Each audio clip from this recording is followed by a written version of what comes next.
So gamification, this is where we start to have fun with your initiative.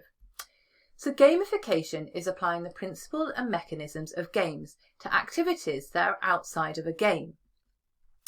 And the dynamics of a game are really important because as humans, we're actually wired for games and competition. And these game dynamics highlight why.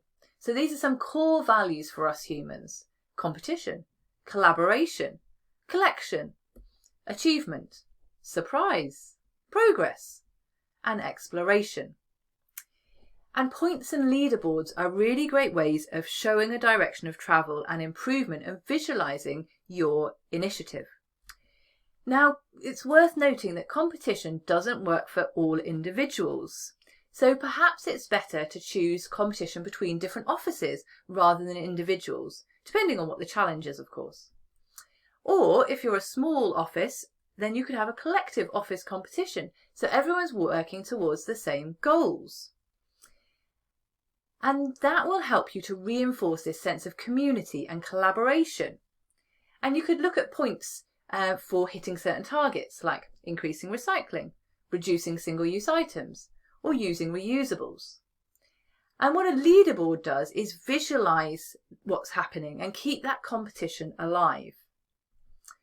Now, another key aspect of game mechanics is rewards and badges. And financial rewards actually are less effective than social acknowledgement for sustaining behaviour.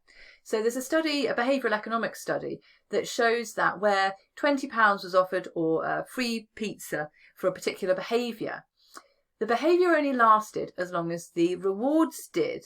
And when the rewards, like the money, didn't increase, the behaviours actually tailed off. Whereas acknowledgement and praise sustained a behaviour for longer. Now, in terms of badges of honour, these should be really visual, social elements of social recognition, and they can be really effective for sustained behaviour. So things like emails acknowledging how well people are doing, award ceremonies, and office prizes. Now, I've been into offices that offer, they have awards and they have prizes for people for doing a good job and for particular campaigns. So why not extend that to sustainability and to plastics reduction? And these can really play into the element of surprise if people aren't expecting to win. Now, when we were at Shambhala, we delivered this campaign where we were trying to encourage people to be clean and tidy on their campsites. And so we went round planting these flags onto people's campsites that were clean.